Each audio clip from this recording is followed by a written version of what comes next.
Welcome, welcome, welcome to another edition of Nikki B and Friends. What up, friends? Hey, Nick. What up, Dee Dee? How you doing? All right. Just, getting used to this little stank weather we got, but it is what it is. Can you get used to the weather? No, man, because my allergies is acting up now. Now I got this mysterious cough. I don't know. I'm over it. Well, be careful with that cough. I know, right? How are you? I'm cool. I've been doing good. I've been doing pretty good. Yeah, I'll just leave it at that. Oh, okay. Yeah, I've been doing cool. Especially as far as my allergies. I'm actually really tired. You can probably tell. Mm-hmm. Looking at my eyes that I'm really, really tired. Yeah. My dad was sick, so I've been having a fit. So right. But he good. Everything all cool. So what you got on your mind? Girl, struggles. So, unfortunately I had to have some surgery, and so I got out of practice of being at the gym. So I decided I'm going to join this challenge, 6-week challenge. And when I win a group, I'm more apt to finish.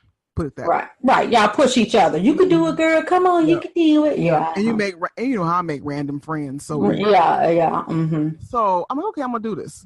So had to do this little special meal prep, but I always prep my meals on Sunday anyway. Okay. So I'm like, okay, I'll just add this to the process. That ain't the problem. What's the problem? The problem is these damn workouts. It's 30 minutes long. And it is no joke. I thought I was in pretty good shape.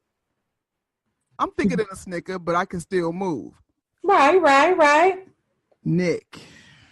It was a point where I said, what the mouth? I mouthed it, and the trainer looked me right in my face while she was doing the instruction and busted out laughing. Because I'm like, I can't even catch my breath. Everything hurts. My toes hurt. Oh, so you're not as in shape as you thought you was. No, I don't be doing. Well, this is the thing. Everything is 20 seconds. You get a 10-second rest. Oh yeah, I love those. Those are my favorients. You burn a lot of fat like that, and it'll look like you by the time this is over. And it's gonna last you. You're gonna still be burning fat tomorrow. That's the purpose of that. Yeah, but I've been in group classes before, but this is called literally. I should have known. It's called Fit Boot Camp. I should have known right then. You're going to be fit. Another level. But what it is, so. Hang in there. Don't make yourself look bad. Right. How many sessions have you did? 3. How often do you guys do it? It's every day if you want to. Okay. But I like those too. Mm-hmm. Okay. What about you? So, everything going cool my way. The only thing that I'm struggling with is I can't stand people because people act like they don't understand where people coming from, and it'd be like common sense is not that common. Like, true, and I don't know the process behind it. Like 3 people born, 1 no common sense, or it just seemed like this. 1 person born, then 3 no common sense. It's like people don't have common sense these days. I'm sick of. So today, when I tell you that for the last couple of days, the internet has made me mad about Aisha Curry. Everything she does, they always have something to say about it. So, of course, she's on Jada's Red Table Talk, which to me, I don't see how anybody could pull anything out because Jada did all the talking. It's like, damn, Jada, will you shut up? You got to guess. Would you let the other people, we're trying to learn more about them, and you doing all the talking about you on Wheel. We know about you on Wheel. Exactly. So Aisha says about, how they got to talking about the women throwing themselves at the men or whatever. And Aisha said, sometimes, I struggle with that. I was like, dang, don't nobody look at me like that. And there's something wrong with me. And people are attacking her for that. Like, you can't see, this is why people can't have no good man. And she's so insecure. Can't nobody who have made a comment on there, nobody in life can tell me at one point in time or another, you didn't get dressed up and fixed up and go out and was seeing if somebody was looking to see if you look nice. Exactly. Whether you was married or not. Like she said, she ain't trying to do nothing, but she don't get no attention. But just like, Jada said to her, that's because your radar down, you're not paying no attention. But they are literally attacking this lady on Facebook. They can't stand her for some reason. I don't know if it got something to do with her being pretty and it's that because 99% of the time it's because somebody pretty is white. You know what? I wanted to say that because that's my experience. Damn you, I love you. But I hear you. I mean, I'm just kidding. We talked about it before, though. We talked about it before. How if you're pretty and people perceive you as pretty, not so much calling you pretty, but say,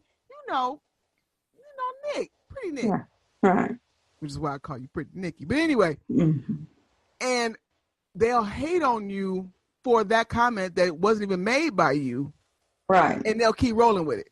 Right. Because she's clearly beautiful. She's been a cover girl. She got her own thing going on. You know what I mean? Steph is very supportive, nice, and like she said, but all she made was that one comment, and I mean, she said a whole lot of stuff, but that one comment is what everybody is fixated on, as if it was one kind of disrespectful to him, and what is she? It's just like, this lady cannot catch a break without somebody miserable saying something. This lady, a cover girl, got one of the best basketball players in the world, and you sitting at home looking at your boyfriend playing at Franklin Park, and you got something to say about her. If you don't go somewhere, and if his 44-year-old tail don't get up out of that park where he needs his shoulder redone, it fill out a place. Girl, that make me mad. Oh my gosh! Or what's that game called? NBA, the NBA game on Xbox. Right. Yeah, because he got his shoulder redone. Now he got to recover. Right. Just sitting around. Yeah. I mean, and then it's women coming. What's wrong? Sister. Really? Get you and your man together, because I'm trying to figure out if he with you or if he with the other girl he posting, and then you say something. Otherwise, I don't want to hear from you. I don't want to hear from Jada, because you and Will got an open relationship. Man. I'm trying to, so why are y'all judging this lady? That's too far. He put us in the stand. I'm telling you, she cannot say or do anything without somebody having something to say about it.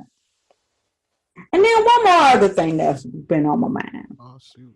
I watched this Housewife of Potomac, right? Mm-hmm. I watched the Housewives. Mm-hmm. So this young lady is getting married. Which one? Candace. Candace is getting married. She's the youngest one on the show. Okay. Her mom is paying for the majority of the wedding, but her dad is also contributing. To find out her dad had a son. Oh. While him and the mom were a couple, but in college. Okay. The mom still married him, though. Okay.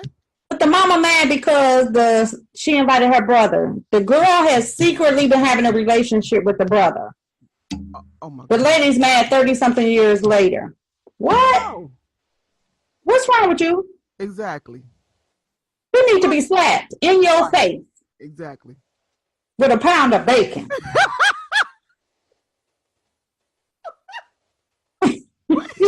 Something. The bacon, really? Well, something. I didn't want it to be a bat. So I just made it a little softer, but a frozen pack of bacon or steam. And, where you'll have to say, where somebody be like, what's that on your face? And you'd be like, I got hit with something, like that, but not, knocked out. Exactly. Yeah. Why are you mad? Oh, you still married this man, but you mad about the boy. You don't want nothing to do with the boy. And then people going to be talking to a girl like Ma. Everybody knows. It's my wedding. You bringing them people. It was just so sad. I felt so sorry for that young lady. She been trying to take over since the girl said she was engaged, trying to make it her wedding. That's what happens when your mama paying your bills. Right. Keep her out of your pocket, then you won't have that problem. I felt bad for her because she was crying so hard. Did you see it? No, I saw my DVR to watch. Oh, she was crying so hard. And did you know her mama said, ain't nobody thinking about them crocodile tears? No, she didn't. Yeah, she the meanest. She probably the meanest mama we done seen on the Housewives. I would have to agree. But that bothered me. And then Aisha, just leave Aisha alone. Everybody mad because she got Steph. And then somebody, right. I hope Steph mess up tonight because of Aisha. What they got to do with his game? Dude, you on here at 10 o'clock in the morning saying that. Put in you some applications. Go online and put in you some job applications because clearly you ain't working. Ain't nobody working second shift got time to be talking about Aisha in the game. Exactly. What you telling me is you watching that game tonight, so that means your ass ain't working second shift. You ain't working first and you ain't working second. Yeah, exactly. 9 out of 10, you ain't working. Pretty much. Ain't no job. And couldn't get an Aisha. Not even Aisha. You will. What was it? You ever had? And I want to get to know you better. That was the cook. Aisha. Yeah. She was born in that era. I bet your mama probably named her after that. Probably so. Yep. So, we want to thank our top fans. This week we've had a lot of people join, so thank you everybody for following Nikki B and Friends on Facebook at NIKKI B and Friends. And also our Instagram. We got a lot of people who join our Instagram, and it is Nikki B _and_ friends. And thank you guys for following there too. So let's just do our top fans real quick.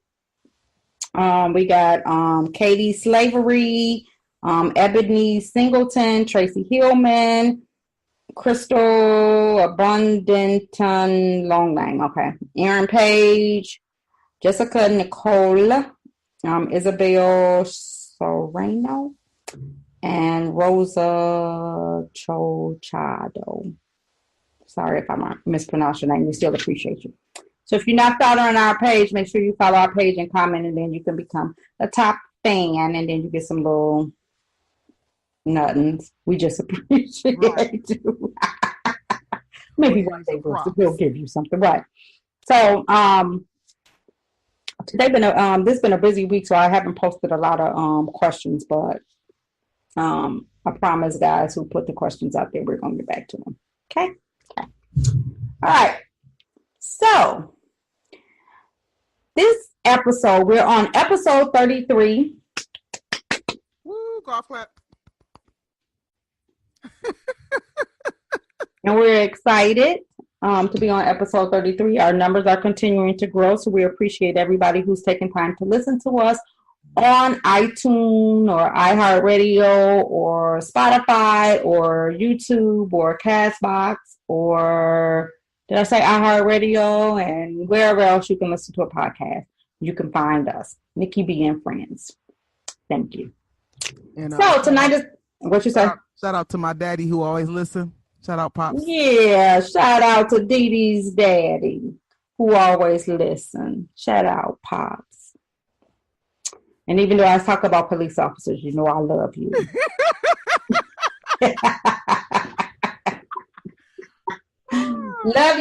Love you. So, all right. So, episode 33. And this evening we have a special guest with us who's going to talk to us and answer some of our questions because we are talking about having biracial children and just some of the things that she goes through, being a biracial mom or what she's seen that her kids are going through, what are some of her fears, being a Caucasian mom who has African-American sons because you're one little speck and you're an African-American child.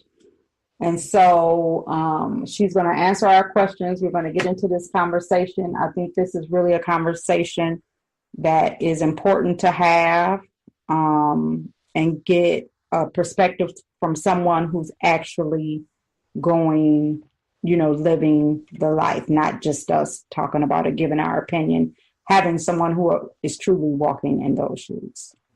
All right. So without further ado, we would like to welcome Rochelle to the show. Hello, Rochelle. Hello. Thanks for having me.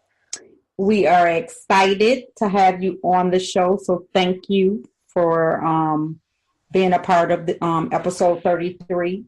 So I'm going to turn the mic over to you just so you can tell us a little bit about yourself and a little bit about your children, how many you have, ages, before we get started.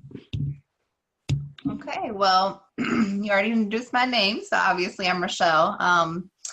Being a mom is probably the biggest part of my life, but I think most moms would agree, especially in the younger years. So I have 2 boys. One is 4 and one is 6. So I work in transportation, and so that's what I do during the day. I usually use most of my focus at work, but outside of that, when I'm with my kids, I've had quite a few experiences that I would be willing to share.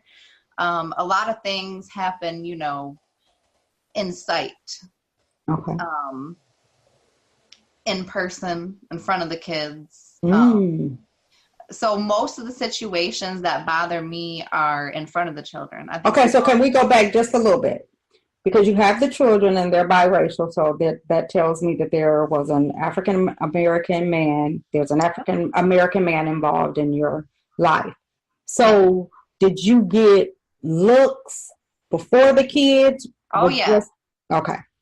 Yeah, I definitely. And he's very dark-skinned as well, and I think, as we all know, it seems like there is even a difference in as how dark you are as what you're treated, at least from what I've seen. Mm-hmm. So did you, when you got your looks, who did you find was the most judgmental in regard to you two, both of you, your relationship, you and your guys' relationship? Who was the most judgmental? Friends. Well, I mean, be specific, like black women, white men, black men. Black men, white women. Really? In that order? Equally. Oh. Wow. And see, they would say, rumor would have it, and I've always thought that they say black women are the most harsh. No. When they see a black man with, a woman outside the race.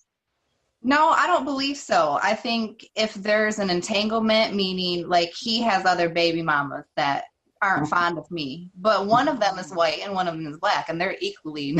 Oh yeah, that's always. Yeah, baby mamas. Yeah. But that's the only category that I've really seen black women having a problem. Okay. With personally. Okay. I think the men find it a joke, and a lot of black men feel like white women are loose. And so a lot of those comments and treatment were based off of that assumption. Oh, wow. So are you loose? Did they get lucky? Well, he obviously got lucky because I got 2 kids. Right? That ain't for everybody.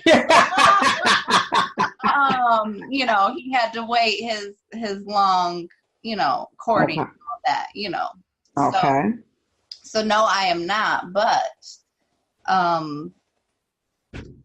like I said, I think the general consensus is, especially even from high school, I'll backtrack to high school. I think they assume if you engage with black men that you are just to be, ran trains on, stuff like that. I'm just going to be honest. That's what a lot of the commentary they would say. So did you hit that yet? They had bets placed on me in high school. Would take my virginity, because, and I think this stems way back from them being objectified. And now feeling like, I think there's so many deep roots. I can't tell the reason for everyone, but that's just been my experience. And then the white women condescending, snide remarks. devaluing of him as a man, and I'm not having that. So I think they assume he don't work. He doesn't work, do he? He's at home right now, isn't he? Is he driving your car? Yeah, exactly. Or assuming I need protection when we're together. Wait, from him? From him. Oh, wow. Like, try to do the whole fake girlfriend thing. Like, hey, you can come over here, and hang with. Like, I don't want to hang with you. And I'm about ready to hang you in a minute because I know. Wow. Well, if you're loose, they probably figured they might could get a three-way. Right. A little more bang for my. Yeah. Let's go on an experiment. If she got him, that means she loose. Let's see what they all about. Hey, you want to come over? And I think, I don't know. I think it's just so strange the way people even label people by color. Like, what is black and what is white? Because you're encompassing so many different nationalities, but there is no common link aside from the shade, which changes how much, depending on how much you're in the sun and all sorts of stuff. Like, I just don't understand why that's even a label we are checking off in applications for sense. It goes back to the census of, like, I don't know. It's just crazy. Like, why is it still like that? And then why are we still, as grown people, perpetuating that one group of shade of people act a certain way? Yeah. Like, you know what? My thing is, and this is just Nikki thinking, meaning that this is just my thought. One of the issues that I think continues to have us labeled and stereotyped and having other races feel superior to us, I believe is the way that the school system teaches Black history. Because when they teach on Black history, I think that they always, they go way back to when we were slaves and stuff like that. So now you got a whole nother group of kids who's listening to that, and now they feel like they're better than you.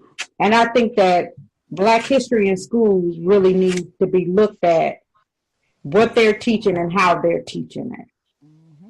I agree. They love to touch on slavery, but not how the world wouldn't be what it is or who created what. Yeah. You know what I mean? Yeah. So that's just one of my thoughts.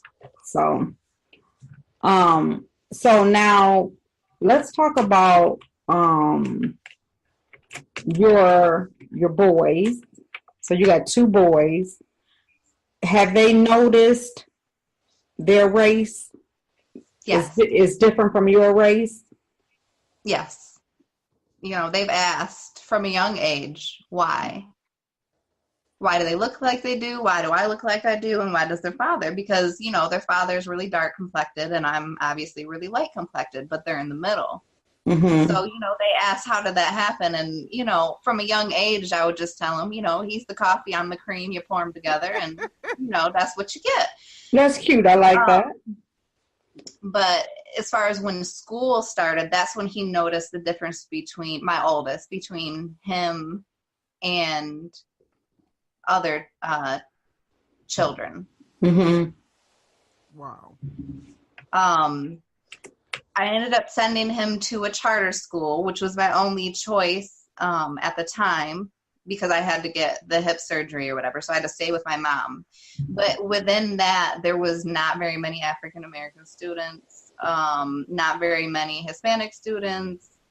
There just wasn't a great mix in general. It was mostly white or Asian. And he wondered why. He's like, why am I the only brown, kid? And he would say brown, and why am I the only brown kid in my class? And, I explained with the charter, it's more of a choice school. And then the people in the area, depending, because I couldn't get him in either. I moved last minute. So I couldn't get him into the public at that point. Mm-hmm. And he just wondered why, but. At that age, yeah. And which one is the? I mean, how old is he? How old was he when he said this? He was in young fives when he noticed that, and he also wanted more time with his brothers and sisters. So he has half brothers and sisters. Because I think he felt ostracized. Also culturally, they were very okay. So going back to stereotypes, stereotypes aren't correct, but there are cultural differences. So my family is very closed, very antisocial. We just never had a lot of people over, things like that. And then don't put a lot of seasoning on your food. Girl, no, we didn't. But I still love my mom's plain food, but I add a lot more to mine. But what's interesting is actually, I didn't really know how to cook and stuff until I started dating their father. Okay. Not that my mom, she knows how to bake. Right, I get what you mean. You put a little bit more seasoning on it. Yeah, a lot. Like I never had catfish before, and I'm like, what is this? Like I didn't know, like just different techniques and stuff. So his mom would teach me how, because that's what he liked. That was nice. Yeah, but over at his dad's side or their family, they're a lot more open, it's a lot more welcoming. So I would come over, his friends would come over, the cousin, everybody would just have a barbecue or whatever we're doing. Whereas my house, like you just don't really stop over ever uninvited, and you have to have the number of people, not my house, but my mom's, that's how my family was. Like I didn't really have a lot of friends over in high school. And then even after that, even family, you don't come over unannounced, Right. No, you can't. We don't do a lot of, you can't come to my house unannounced, but I mean, we do a lot of family, things. So did you have did your family have any issues with your biracial kids? Not my immediate family, but I did have some distant family who didn't come right out and say it, but we had to have a conversation. Okay. Because I felt like, so the same thing that was taking long to get to, like at school, they expected him to be rigid and sit there. And I feel like there's a lot more leniency for white kids that act out. And there's not even acting out, but just acting like children. He's 5 when he was in that school. So speaking out of turn or being excited, normal things that because he's black or mixed, he's being rowdy or he's, you know what I mean? And like that really, I ended up having to sit outside of the classroom quite a few times, and I would just park out there unannounced because I could just tell he was just feeling really bad about himself. And I didn't understand why, because the things he would tell me he did that he got in trouble for were not things that a 5-year-old should be feeling bad about,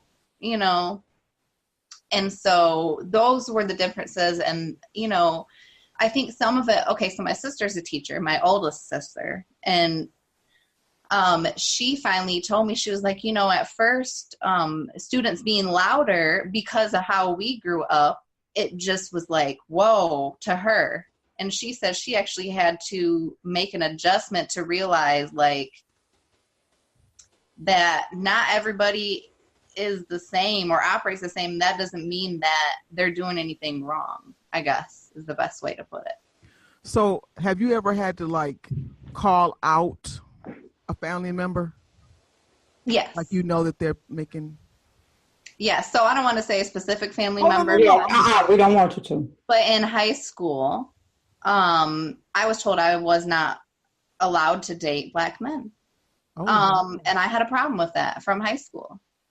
And we had a very frank conversation. And I think this is where it needs to start, is having those conversations with family or friends or the store clerk or whoever you run into that feels like they're entitled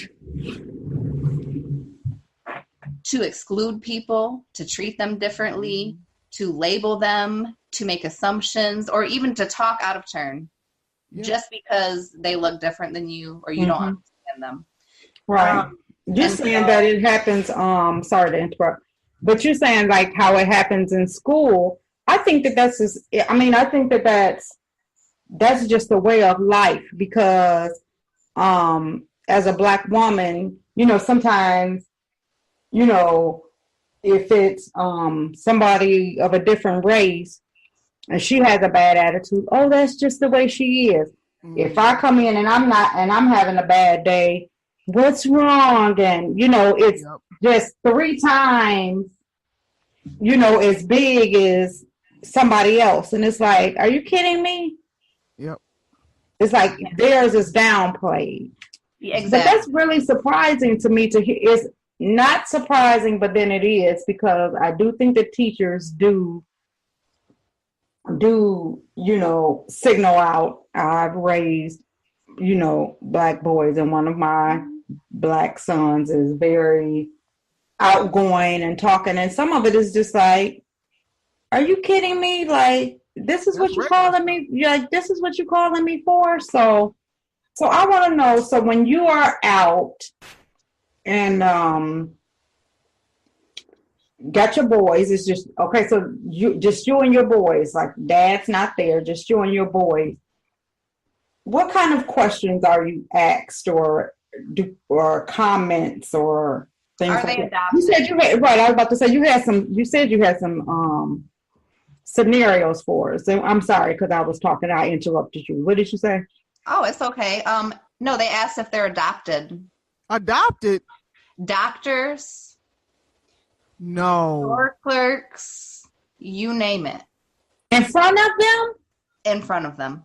What if you did adopt them and ain't told them yet? Exactly. And they find out today in front of the doctor.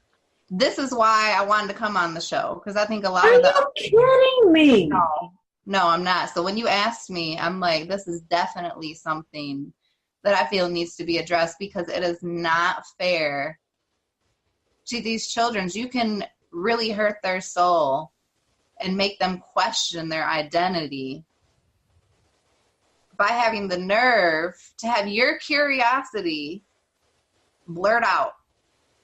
Exactly. It's easier ways to get around that if you're in the medical field versus saying, are they adopted?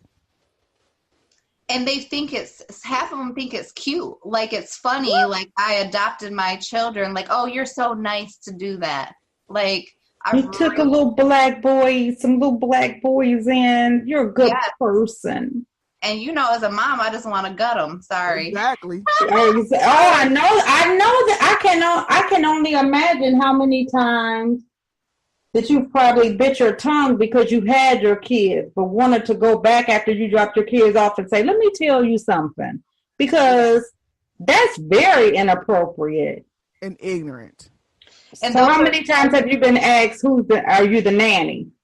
Oh, I haven't had that one. I don't know what would make me more angry, but I've gotten the adoption one plus 5 times. Oh my gosh. And so then you say no, and then they say, I say a little bit more than that. But I don't get ridiculous because my children are there. But I still address it because, again, you have to nip those things in the bud. But I think the boys seeing you do it and hearing you do it, even though they try to knock them down a little bit, my mama has my back no matter what. Yeah. We'll live with them forever. Yeah, they're my pride and joy. That's important. That breaks my heart, though. I know. That also made me cry, literally.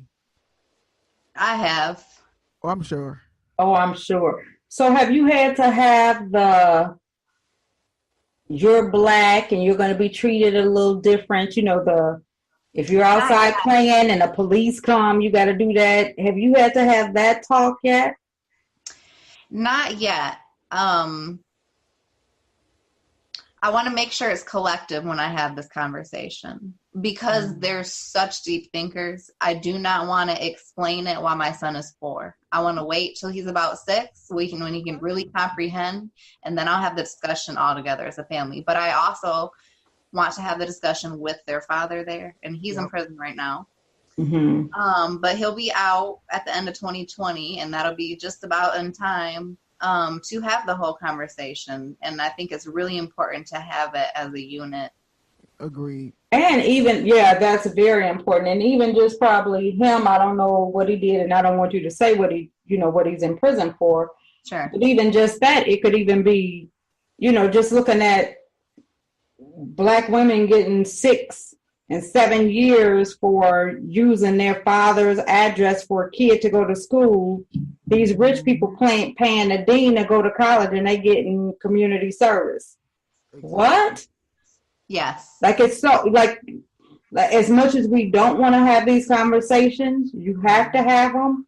And it's just really, really, really unfortunate. So have they had name calling from, like, have you been like somewhere at parks or something like that, and people won't let their kids play with your kids?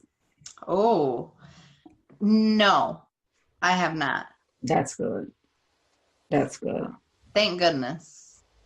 Yeah, this and to me, this Trump era has really showed me, I thought the world was a little bit better than it is. I knew there were still some issues that we have in this country, but this Trump era has really showed me how much racism there is. Yeah. You know what I think is the biggest thing? People do not want to look outside of themselves anymore. They will grasp onto anything that will support their hurt feelings. And Trump is that person. They found the dumbass that would chariot every racist, bigot, sexist, rude, whatever you want to, all the things you want to label it. People that don't want to take accountability for their bad choices and their bad heart. And they found them. Yeah. And he's parading around like a clown, and he's really been the chariot for everyone to follow. And like you said, I think they were just waiting for an excuse. We thought it was better, but I think they were waiting for someone to join. I think they just needed somebody to come out. Like, I think he showed, which, I don't want him there, but I think he just really helped open up some people's eyes. Just when you thought that it was better, you saw this is for real. Like, But in that same token, he opened that up, but he also opened up old wounds for no reason. Like wounds that are probably healed. Like, I'm getting along with this person, and everything's going good. We're not ignorant to our past. However, I'm getting along with this person. This is cool. Now all of a sudden you didn't repeat something this ignorant person then said. Now we beefing because now we're on the whole race thing again. Or even if even if you find out that they voted for him and defend him, because I've had to say these conversations shouldn't be had at work, because people are trying to defend them, and it's the news that's making them look like that, and then you just really and then they get mad, but you automatically think with his comments and the stuff that he's done and said, if you support him, you're racist. And then they get mad when you say, oh my God, they're offended. Racist? Yeah.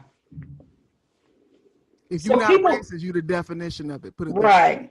So Rochelle, like when you put your post your pictures at your job, at your desk, and all of that type of stuff, do people comment or ask questions to you then? Actually, at the workplace I have now, no. But over half of the population I work with is Bosnian, and they've shared stories of situations they've had, because obviously they have a very thick accent and they look, they look different. Mm-hmm. And before the Bosnian community grew here, they expressed some of the situations that they had in school or things like that. But I haven't had any sense of feeling of like that there. But at where I used to work at, you deal with a lot of different kind of people. So I think I've experienced some things at some other places that were bigger. But here where it's a lot more like family. So fortunately I don't have that issue here. Yeah. But I feel like a lot of people just have that, oh, like, look at you. And I'm just like, no, I am proud. And they are, you know, excellent people. Like, I really don't understand. I'm raising some good kids. You know, I always say that it'll be people like you who will end up changing the world and the way some people think. And the reason why I say that is because I remember I was working someplace and we were getting on the elevator. The elevator was on the bottom floor. And as we were getting on the elevator, when we got to the first floor, the male guy got on, who was African American. When he got on the elevator, he went to the back of the elevator, and one of the managers who was on there, she made a comment, and she said, "You don't have to go to the back of the bus anymore." Oh, and people laughed. You know, she laughed, and a few other people laughed. I didn't laugh, but I didn't say anything either. And so then, you know, we get to the second floor, people get off, get to the third floor. I was on the third floor. I got off. It was my, actually she and I are still, keep in touch, but, we always took lunch together. So she and I both get out and she goes to her desk. I go to my desk. We don't sit in the same aisles or whatever. And, so I go to my desk, and when I get to my desk, I'm kind of like, I think that was a little racist. Like, I'm thinking about it like, that was a little racist. So I get up and go to the next aisle. That's where her cubicle was. This was, you know, many, many years ago, but probably over 10 years ago. And I go to her desk, and when I get to her desk, she's hanging up the phone. HR had just called her to come up. Somebody had reported it, and it was one of the women who was on the elevator, a Caucasian young lady who had an African American son, and she reported the lady. The lady ended up losing her job and everything. But it's like sometimes us Black people, we get used to those little comments, and we just like, oh, that ain't funny, and don't say anything. But she was like, my son not growing up listening to this. And she went right in like, she shouldn't have said this, and this is what she said. And that's why I say it'd be people like you, because I'm sitting up there, me, myself, like, was that racist? While I'm thinking about it, she didn't already went to human resources. That's how quick she went and how quick she was offended. And I think her child was about 6 years old at that, you know, at the time that it happened. So there'll be people like you who like, my child's not dealing with this. Yeah, I was a waitress or a server. I don't know what the correct term for that now is. And yeah, I've had other servers said they wouldn't take people because they were Black. Wow. And so they didn't tip, or just because they was Black? Because they said they don't think they would tip. Ooh.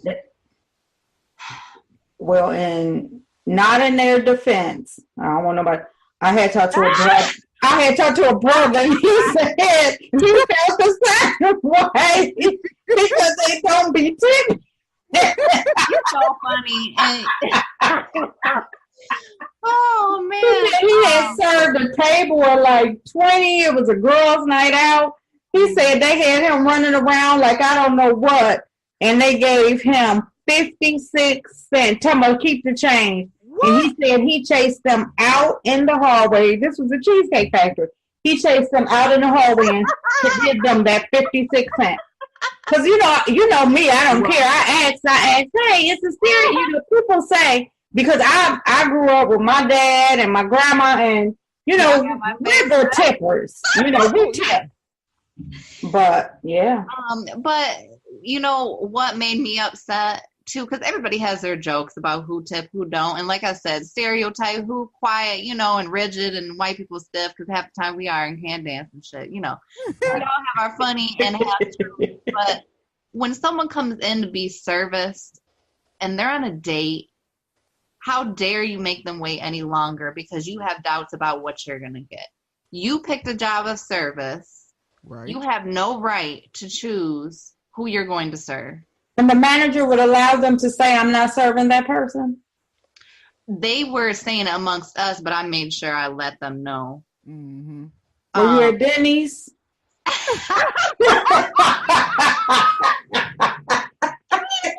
No, it was actually a mid to fine dining. Oh, I didn't want you to say the name. I just was asking. No, I didn't. I'm just saying this. It was a decent. It's where you would want to go out on a date. Not something too much because they ain't trying to spend all that money. Okay, good. I'm about to say, Rochelle gonna get us serious. This gonna be our first episode. Trying to make some peace. She gonna get us along. So girl, don't be saying names.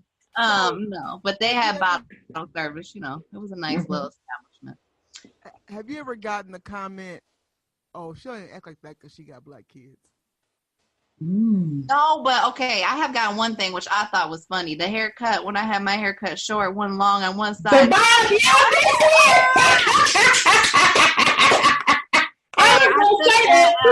That's just true, and I had it, and I about died because I didn't even realize I did the shit. So that one I took in stride because that was about me, and I thought it was funny. We laughed at a meme like that. Like, this is the haircut, that the white lady has when she has black. Oh man! So you had it. That's fine. But I'm not trying to be funny.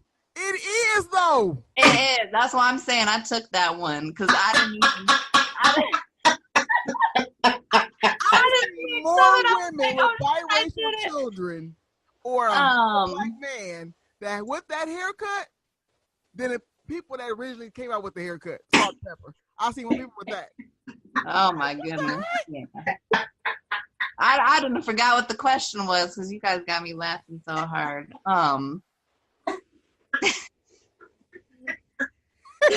could just see the haircut, and the funniest part about that is the meme that I seen. It was a cat who had the hair.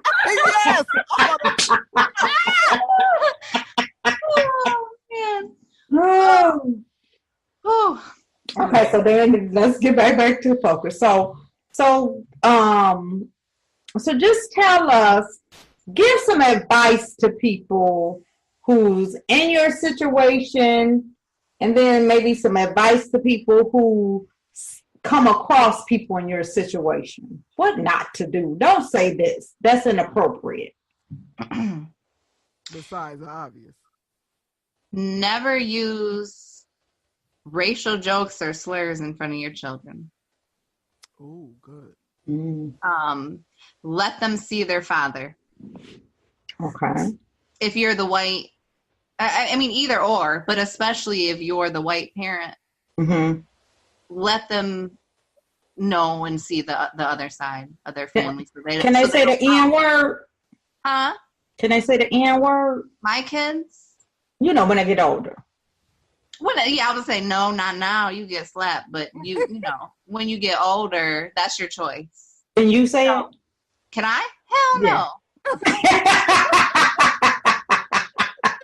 I was in a phase when I was younger, and I thought that was okay until I learned better.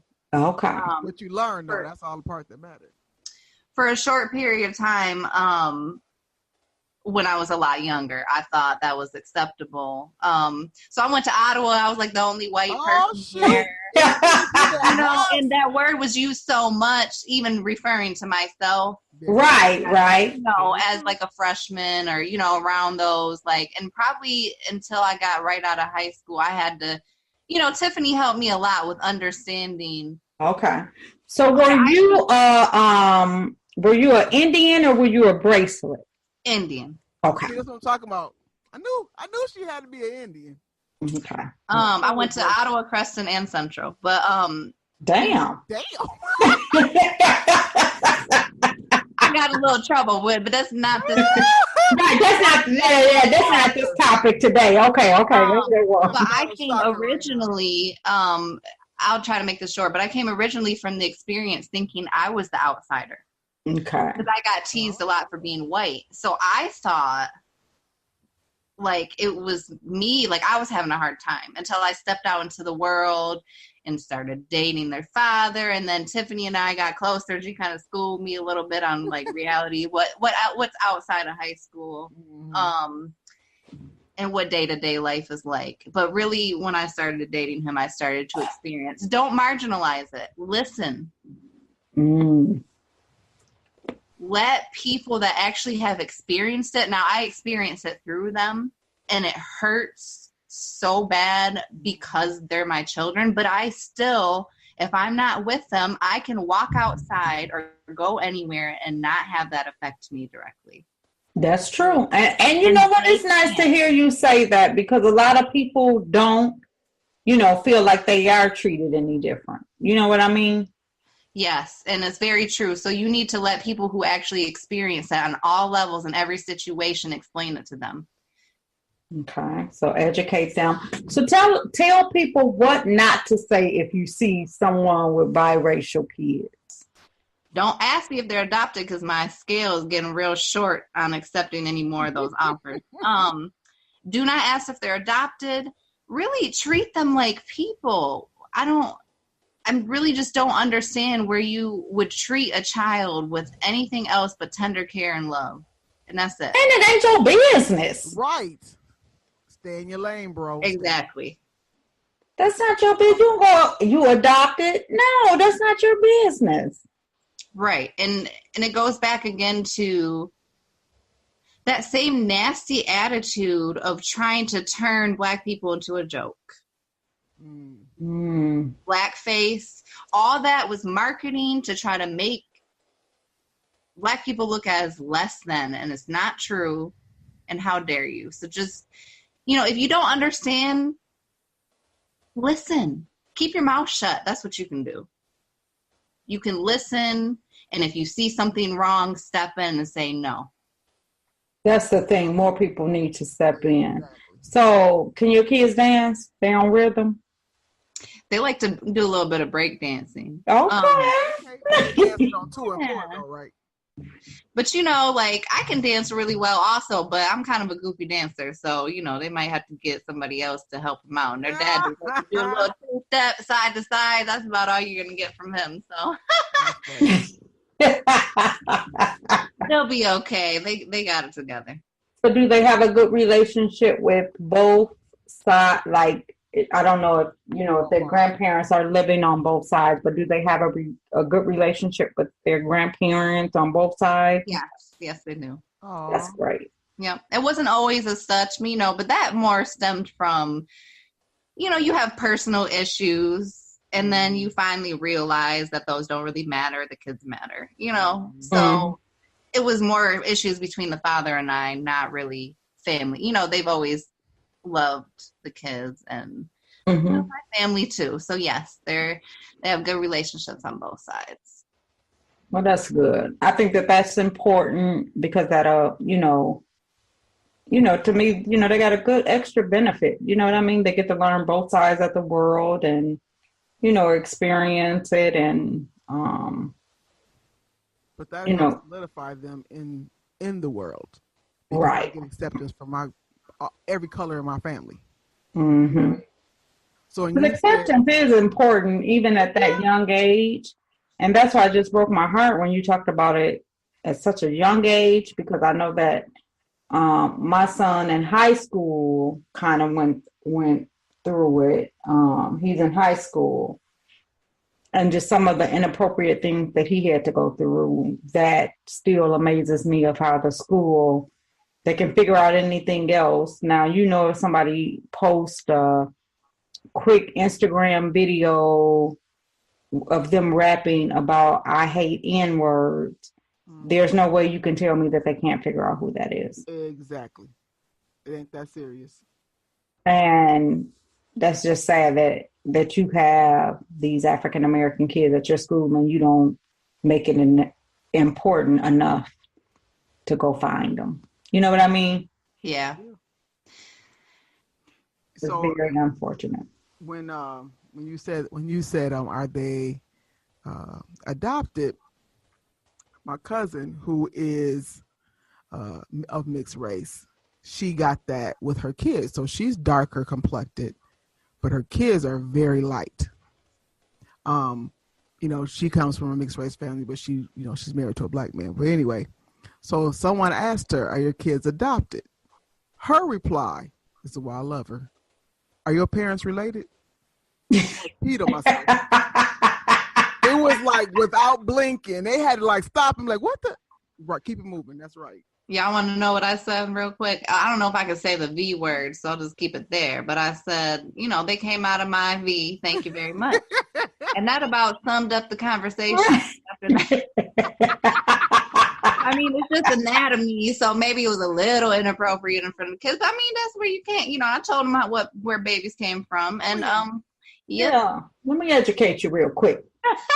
Their eyes about popped out of their head, but I bet they'll remember that conversation. So that right there blows my mind that someone would have the audacity to ask that and don't know you with your kids right there. Exactly. How dare you? Exactly. Yeah. And like I said, doctors is the one that floored me the most. Now, were they their doctors? Like when you would take them in for the doctor, they would ask you that? No, thank goodness, because I think we would have had a whole... Wait a minute, you mean doctors just random... Like when we had to go into the ER. Mm-hmm. And how was that relevant? Right. She said it with a giggle, as if they were some charity case. Like, oh, are they adopted? And I'm like, oh. They'd have been calling for security. I told her. But you should have reported her. You sure? I told her she had to leave. But she was trying to be funny at that point to me. Yeah. I said, you must leave the room now. You've got to leave the room now. Oh, she would have got it. See, that's why you needed that bacon. See? I knew you were going to find another way to ask that. That's why that bacon comes in. It's not my handprint. I didn't slap her. Well, what kind of print is that? What did she hit you with? Bacon. Who will believe that? I'm going to hit the nurse call button like Dr. Dow. Right. Exactly. Who will believe that? That's just like the time when the person got my order wrong, that smiled with me over the phone. I went back through the drive-thru and threw some eggs and hit her in the face and stuff. Who will believe that? Wait, it depends on who it's about. It's about you, I'm going to believe it. Thanks a lot, Dee Dee. Because you would have been right there with me and all of that, so then it would have been both of us. Like, well, you ain't hit her right. Right. So I really appreciate you coming on here to share and enlighten some people, because I think that me personally, I'll speak for myself, I wouldn't have looked at it that a child would be going through that young, asking those questions. So that surprises me, because usually when I think of 5-year-olds, I think that's like, I always think of that as the innocent age when they're not even paying attention to color, that they don't even, realize, that, because you see the cutest little Facebook videos with little kids together and they think they twins, and, the other kids weren't cruel. It was the teachers. So the other kids would notice. They would, like, not a lot, but one might be like, oh, how come you're brown? And they really just wanted to know, like it was cool. Like, why are you brown? And I'm white. And I'm, but I don't think at that age they were being mean. Same reason why he said, well, why am I brown and you're white, Mom? That kind of question. So at least, thank goodness, he didn't get it from other children in a negative way. And the teachers didn't specifically say anything. I just noticed, like I said, the way that they were handling situations and labeling as way more magnified than they really were. Like I said, as far as him getting up or having fun, like. That's why I say that, because when my son years ago was in charter school, and he had went there the first year, 1 year, and I was mad for two reasons. I was like, I was a teacher when he got home. I had to do just as much work as he did, which is ignorant. But anyway, one day I came in and she had that concerned, look on her face. I'm like, what's the matter? I'm like, I see him standing there, so I know he's okay. And she goes, well, it was reading time, and he brought his chair to the circle, and I told him we don't sit in chairs in circle, and so he shoved it back to the table from where he was standing. Me. Okay. I'm thinking there's more to the story. That was the end of the story. Right. I was like, you just pulled me to the side and wasted my time and to get out of here, but telling me that? I said, call me when he hits somebody or cuss you out. I left. He never went back. There's no way. That's a concern? It's always a concern, though, when it's, one time my son getting an A in a class, the teacher says don't go on the website or whatever. He done with his work. He just sitting there, so he go on and start doing some other homework. Mm-hmm. And she called me, sent him to detention for it. And you only get you get the same detention for turning on going to a different website. Mm-hmm. When you get an A in a class, you get the same detention that the person who's sitting next to you may be in there because they call somebody an N-word. You get that You get that same punishment. Nope. Nope. And this is why I think that a lot of the like that school was getting like awards and that type of thing, and I think that's why it was overlooked. Like, this is a really good school, so they get good awards, so they ignored a lot of the other stuff. And then I couldn't even find parents, because I'm a protester. Mm-hmm. You couldn't even find parents. This lady telling me how she has her daughter at home because of how they bullied her daughter and all of that. So the principal made a deal with her that her daughter could do the last year from home. Well, and I said to her, that don't look good for your daughter. Exactly. That's going to say that your daughter was at home. You don't even realize that they just played you. And you don't want to be with a sign with me outside protesting? Mm-mm. So she has to go home because you won't administer your authority. Exactly. Right.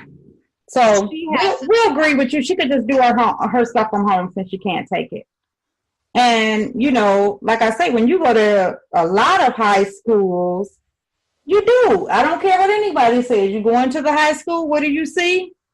You see table of the black kids, table of the white kids. Mm-hmm. It's like high school is when you start dividing. Up until before high school, usually everybody's playing with everybody. Yep. High school is when they start changing and not being friends and start dividing into race, to me. Mm-hmm. And it's not them that's doing it. It's what you actually learned at home that's spilling over into your away life. Yeah. And that's where it comes with choices too, though, because I was told I can't. And I said, you don't have a choice in that matter. Exactly. And you was determined to get you a brother, weren't you? You got a look good too. The sounds of it. At what age were you determined you was gonna get a brother? 6th grade. Stefan bought me a necklace, and Stefan bought me a Beanie Baby. And I said, I want me a Stefan, and then Steve Urkel,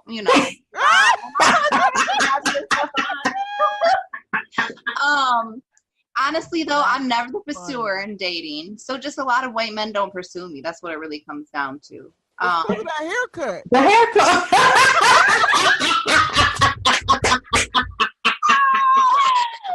I know what you're working with. The haircut didn't come till after I had kids. You got me there. No, ahead of time. Oh, wait, don't approach us. You see what she Wrong you. Oh, that's funny. Honestly, I think it's because I have no boobs and I have a butt. Let's just be honest. I think it's body type. You know, a lot of white men want the boobs. I don't got it. So I think that's where that came in. But you got behind, you say it. Right, okay. Right. Mm-hmm. Drunk in that trunk. Right. So this has been a very, very interesting conversation. Look like our time is up. We keep it to just an hour. We really, really appreciate you coming on here to share your stories with us and give some advice. And you've probably helped. I'm sure you're going to help some people. Mm-hmm. And so I'll let you. We normally do it different, but what I'll do is I'll start with Dee Dee, then I'll go, and then I'll let you do closing argument since you're the one, kind of giving out the advice or whatever. So Dee Dee, go ahead with your closing arguments. I would just say, don't be blind, but be aware of your surroundings when you are making comments that are not for children. Children shouldn't question their being because of some ignorant statement that you decided to share. So, sharing ain't always caring. But that's it. I agree. And then for my closing, I would just say, just remember the impact that you have on children and don't get so comfortable that you feel that you can say or ask anything to anybody, because you could approach the wrong one at the wrong time and end up with that bacon across your face. Frozen bacon. Or worse, them fists. So be careful and remember these are children, and try to teach your children, no matter what race they are, that, it doesn't matter. Because one of the things that I will say is, and I got this from one of my sisters, and then I started doing it, and I've rubbed off and educated a couple of co-workers and, that are Caucasian about when you're describing someone, because we have a bad habit, it's just human habit, I think, that we always start off with, Nikki who? Nikki, black Nikki, light skin, da-da-da-da. So what my sister taught me is she never starts by race. So, I mean, it does take a longer time for people to guess when you don't give race, but I don't. So now when they say, sit over there outside this door, brown hair, blue eyes, I go through that instead of just saying black or going by their race, because we shouldn't just be described by our race. It's more to us than that. Exactly. And once I said that to a couple of Caucasian people that I work with, one lady uses it with her son who has just started school. And she said it's like, and her husband's like, oh my goodness, like, why can't he just say it? And she's like, it's important that he doesn't identify people just by race. He needs to know how to describe them. Yep. So that's just my takeaway. So we're going to let Rochelle go ahead and give some closing remarks, some advice, some comments to help the people. Well, thank you. I know I've already said quite a lot, but no, it's been appreciated. Trust me. I'd like to close with dignity. Everyone deserves dignity. It's a must. As a human, you should be treating people with dignity. And as far as children, you should always be uplifting. True. Very true. Speak up. All the white people listening, you are going to have to be the ones to say something. Wow. Immediately. No pausing, no oh, I don't mean to offend you for offending this person. No, you just need to call it for what it is and say that it's not okay. And that's where the changes are going to happen. And I think you are correct. So again, we want to thank Rochelle for being a part of episode 33 of Nikki B and Friends. Just a reminder to make sure that you go to Facebook and follow our page at Nikki NIKKI B and Friends, and also our Instagram at Nikki B_and Friends. We hope that everybody learned something today that they can take away or pass along to somebody. Please make sure that when we post this episode on Monday that we share, that you share it. I think it's important that everybody needs to hear this message. When we post on Monday, it will be the day after Mother's Day. So happy Mother's Day, Rochelle, and to all the mothers out there. Happy Mother's Day. Yeah, thank you, Dee Dee. Happy Mother's Day. So hopefully everybody has a nice Mother's Day and try to spend some time and love on your family for Mother's Day. Again, thank you all for listening. Make sure that you go to Nikki B and Friends on Facebook, and you can send in your questions or any comments if you're interested in a topic that you want to talk about, because when we did the survey, there were people who came on saying that they had topics. If you want to be a guest, please make sure that you reach out to us. We are still looking for side chicks and dads with child support. So thank you all for listening. We appreciate you for rocking out with us, and you have a great evening. Peace.